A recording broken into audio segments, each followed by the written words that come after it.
Today I'm going to try out one of the few Apogee shareware games I've missed back in the day, Cosmo's Cosmic Adventure.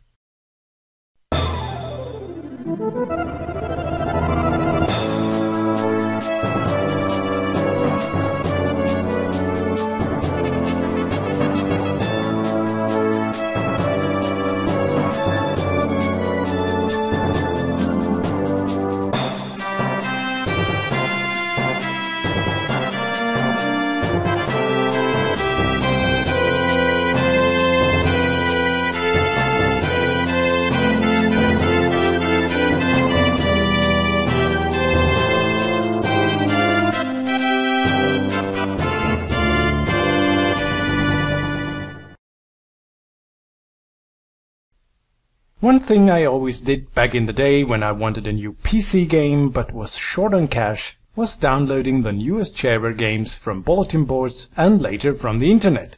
One of the companies that made use of the shareware distribution system was Apogee, and they were well known for their kick-ass games.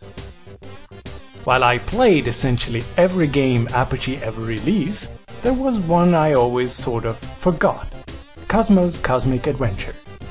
So today I want to see how it holds up against other Apogee titles. In this tryout, I play the game for the first time for a couple of minutes, commenting on how I like it and if I will continue or even recommend it. The game starts with a rather awesome ad-lib title tune. Promising. The story, told in these text boxes, explains how it's Cosmo's birthday tomorrow and they want to go to Disney World.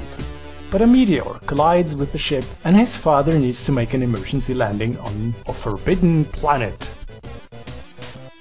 Cosmo explores it and upon returning finds his parents missing.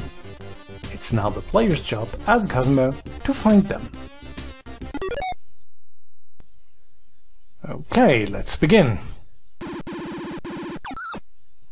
The first thing I notice are the colorful EGA graphics. While they're not the best I've ever seen, they look rather nice.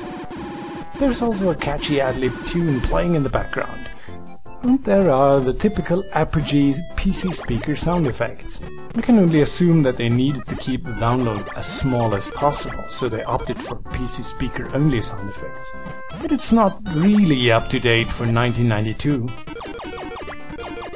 The controls work like in every other Apogee platformer, so there's no learning involved.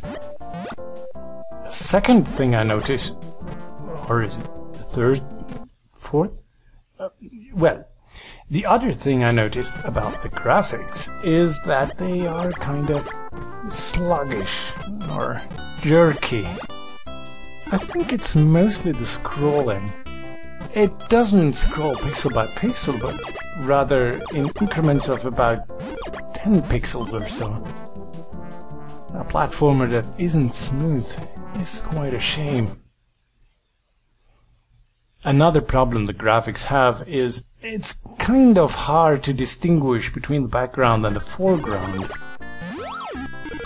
Combined with the jerky scrolling, the game makes it harder than necessary to notice enemies. And by now the catchy background music got a little repetitive too. Oh well.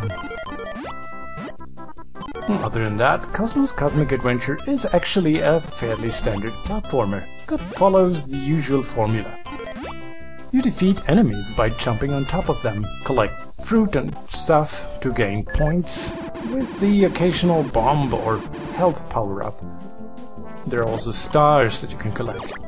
Some of them seem to be falling stars as they drop to the ground as soon as they're on screen, so sometimes you just need to look up.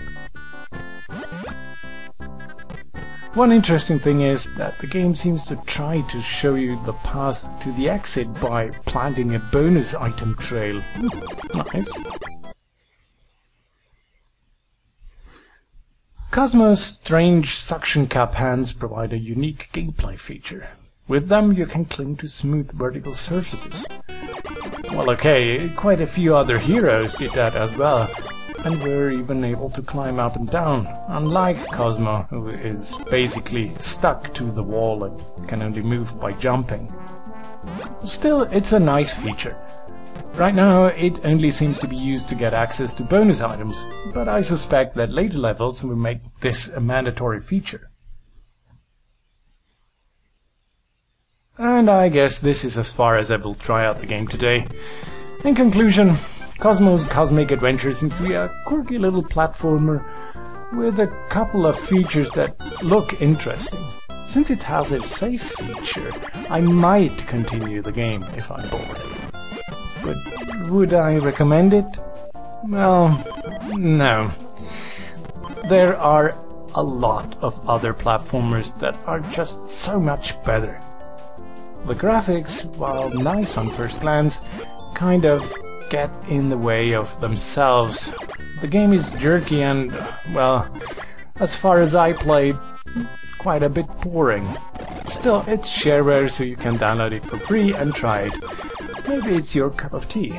I, however, would rather recommend other shareware titles, like the Commander Keen series from Apogee.